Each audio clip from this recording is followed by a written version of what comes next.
10 years ago, Emily Green was just a name on the lips of every parent in Willow Creek, a small town where everyone knew everyone.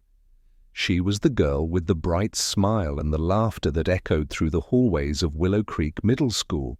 But one brisk October afternoon, after the last bell rang, Emily vanished. Her backpack was found under the old oak tree on school grounds, her books scattered as if she had been taken right in the middle of her homework.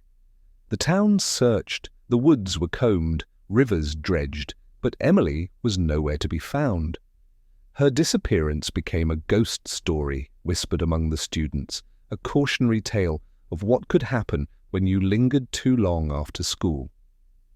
A decade passed, and the memory of Emily Green had settled into the fabric of local law when something extraordinary happened.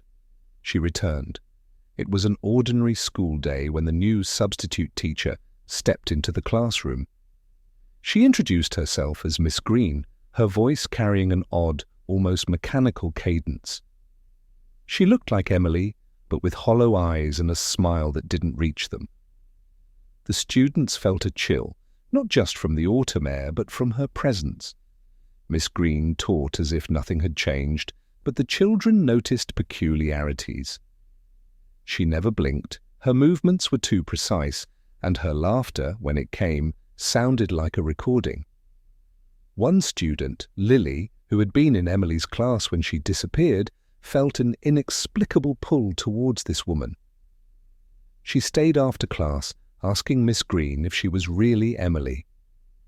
The teacher's smile faltered, her eyes flickering with something dark.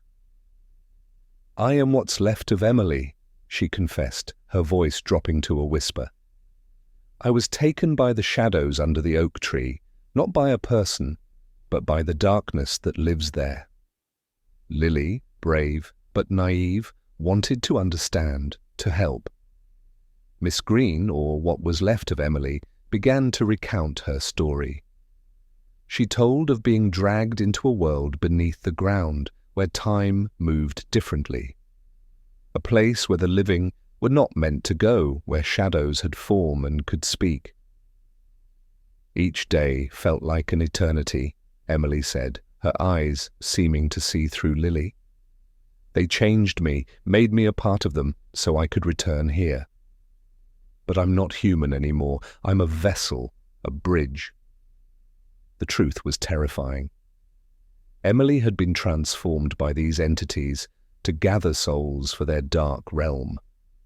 Every child who stayed after school, every student who lingered under the oak tree, was at risk of being pulled into this shadow world. Emily was now their collector, her return orchestrated to open this pathway further. As Lily listened, the room darkened, shadows seemed to stretch and grow, whispering promises of secrets and eternity. Panic took Lily, and she ran, but not before seeing Emily's true form, a figure of shadow and whispers, no longer the girl she once knew. The school was evacuated, and when they returned with police and lights, there was no sign of Miss Green. But under the oak tree, where Emily's backpack was found 10 years ago, now lay a new item, a teacher's bag, its contents a jumble of old school books, and a journal, Emily's journal, detailing her transformation and the names of children she had marked. Willow Creek was never the same. The old oak tree was cut down, but the whispers remained. Every October, as the leaves turned and the air grew crisp, the story of Emily Green would be told again, a warning passed from one generation to the next. And sometimes, under the new moon, a figure could be seen standing where the oak once was, a shadow waiting for the next child to linger too long in the dusk.